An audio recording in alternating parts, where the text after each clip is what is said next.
Welcome to our 17th episode of Child Sexual Abuse Prevention by Zina podcast. I'm your host, Zina Poncel.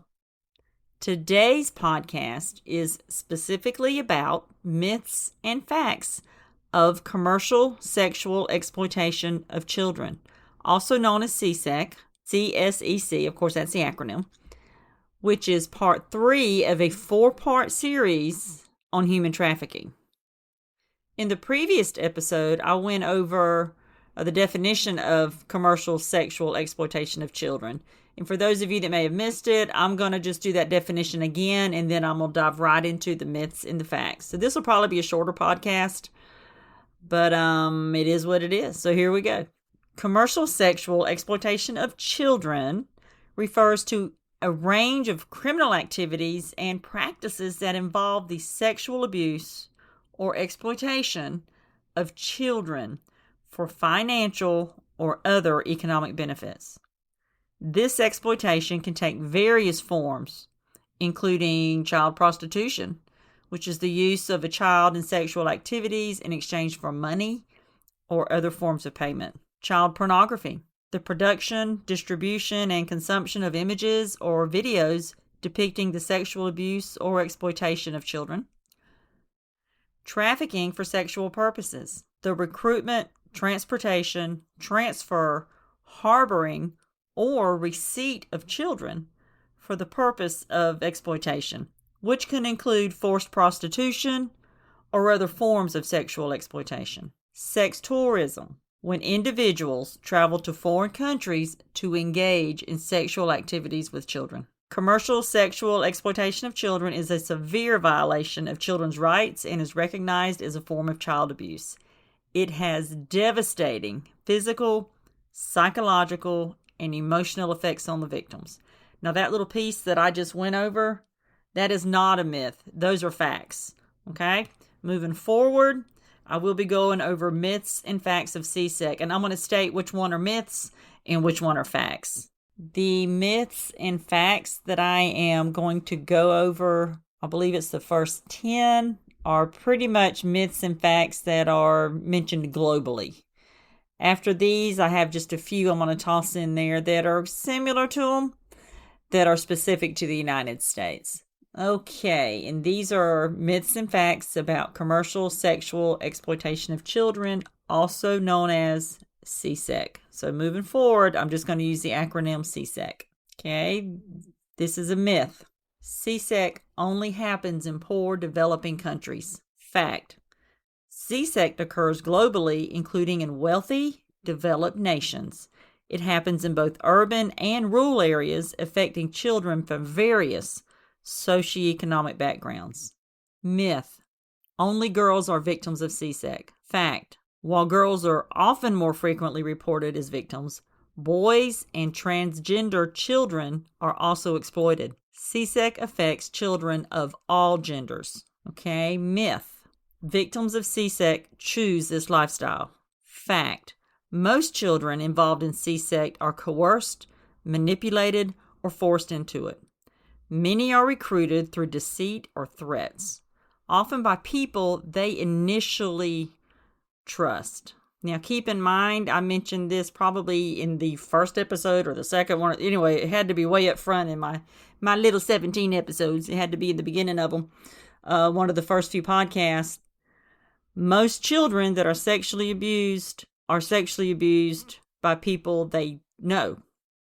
Okay, so this fact right here that I just read, that most children involved in CSEC are coerced, manipulated, or forced into it. Many are recruited through deceit or threats, often by people they initially trust. So think about that one, okay? All right, let's move on to the next one. The next myth is victims can easily leave the situation if they want to. Fact. Leaving is extremely difficult due to psychological manipulation, fear of violence, lack of resources, and shame. Traffickers use threats, control of finances, and addiction to keep the children trapped. The next one, myth. CSEC is only perpetrated by strangers. Fact. Often, traffickers and exploiters are people known to the victims, including family members, friends, and acquaintances. Trust is exploited to manipulate children into exploitation. People have been known to traffic their kids out to get their bills paid or to get drugs and things like that. Their own biological kids. Myth. Technology and the internet have no significant role in CSEC. Fact. The internet and social media are increasingly used by traffickers to recruit, exploit, and advertise victims. Online platforms facilitate the anonymity and reach of perpetrators. Myth. Victims of CSEC can easily reintegrate into society once rescued. Fact. Recovery and reintegration are complex processes requiring long-term support, including psychological counseling, education, and social services. The trauma experienced has lasting impacts on victims' mental and physical health. Myth. Only organized crime groups are involved in CSEC. Fact. While organized crime is a significant factor, individuals, small groups, and even family members can be involved in exploiting children for commercial gain. And I mentioned earlier, some people will traffic their own children out for drugs or anything that they want or they need, and if they don't have the funding for it, they'll traffic their kids out. Fact. CSEC is more common than many realize, with millions of children estimated to be exploited globally. Underreporting and lack of awareness contribute to the misconception of its rarity. Myth. Law enforcement is fully equipped to handle CSEC. Fact. Many law enforcement agencies lack the specialized training and resources needed to effectively combat CSEC. Multidisciplinary approaches involving social services, NGOs, which are non-governmental organizations, and legal reforms are crucial for addressing the issue. Now, right here in 2024, I'm proud to say there's been more awareness to CSEC, and I feel from the law enforcement agencies that I'm involved with or have been involved with in the past that they are receiving more updated and current training, and their training is ongoing in regard to CSEC. The following myths and facts that I'm fixing to go over with you are pulled from the Institute of Medicine and National Research Council. I want to be sure and give them credit for this. This is not all of the myths and facts that they provided from the Institute of Medicine and National Research Council, but this is just some of them. And some of them, I didn't utilize them because they were very similar to the global ones, which kind of were across the board, which the ones I'm fixing to read may be too, but the other ones were really close to it. So these myths and facts are specific to the United States. They may apply globally as well, but these are pulled from a study that was done in the United States. Myth. Sex trafficking only happens overseas to young girls. Fact. Commercial sexual exploitation and sex trafficking occurs every day in the United States. Its victims, both male and female, live in cities and small towns across America. Now think about that. All these little small towns in between these big cities is happening there too. Myth. People who buy sex with minors or engage in the sale of sex with minors are caught and punished for these crimes. Fact.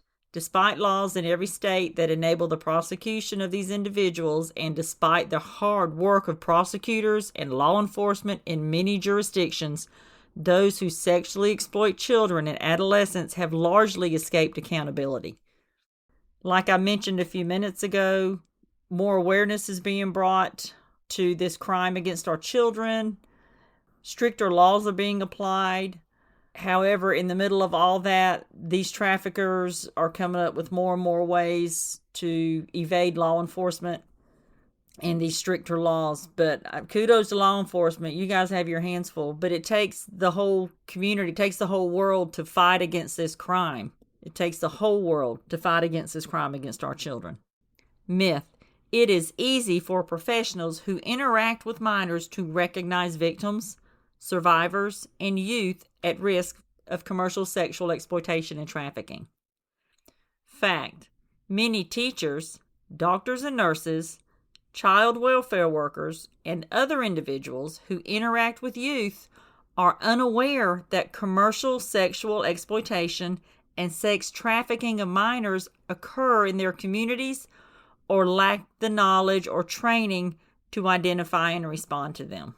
So keep that in mind. And that's where it's so important to educate the adults to help look out for the kids, as well as educating the kids on human trafficking, or specifically to CSEC. And our adults definitely need to be trained in how to handle the situation if a child comes to them and says, this is what's going on. My immediate thought is 911. Call 911. If you're in a school, y'all have your own school policies and procedures, but most schools, many schools in the United States now have resource officers, and, boom, you have law enforcement right there. Let these kids know that you are there for them. Myth. Help is readily available for victims and survivors of commercial sexual exploitation and sex trafficking. The fact. There are too few services to meet the current needs. The services that do exist are unevenly distributed geographically, lack adequate resources, and vary in the ability to provide specialized care. Now, I know I just read that as a fact, but I'm here to tell you the awareness is increased. There are more organizations being put into place and more funding being provided to them to increase services to our CSEC victims. Okay, so that fact hopefully will be changing soon. If it hasn't already, it may already have. As far as the myths and facts globally in the United States, that's all I'm going to kick out there today. On a later date, I may go over some more, but those are the main ones that I wanted to hit today. I am fixing to wrap us up. Part 4 of this Human Trafficking 4-part series will drop next week. And it will be about educating your children on the tricks that traffickers use to target them so that your children will know what to look out for. And we'll be able to tell if someone's trying to gain their trust and manipulate them even online. So next week, I will be providing you with educational links for you to go to on the internet, to look around, to dig, and then for you to maybe sit down with your child online and go over some of these video clips, or have your child go over some of these little video clips and then some information, and y'all talk about it. Communication is huge between you and your child. I cannot stress that enough. But the more that you learn and the more that your child learns, or children learn about CSEC, the safer your kids are going to be. Always remember, knowledge is power. Shoot me an email at csapreventionbyzina@gmail.com if you'd like additional information or have any questions. Remember, whether you learn about child sexual abuse from me or someone else, please learn it from somewhere. There are some very informative podcasts, blogs, and probably local education on the subject offered right in your community. Just check around. Please don't forget to take good care of you. Remember, you are important and you matter. And of course, thanks for looking out for all of those kids out there, from babies to tweens to teens. Looking forward to tossing some more information your way next week. Thanks for listening, and you all have a super weekend. Don't forget me say, I appreciate it.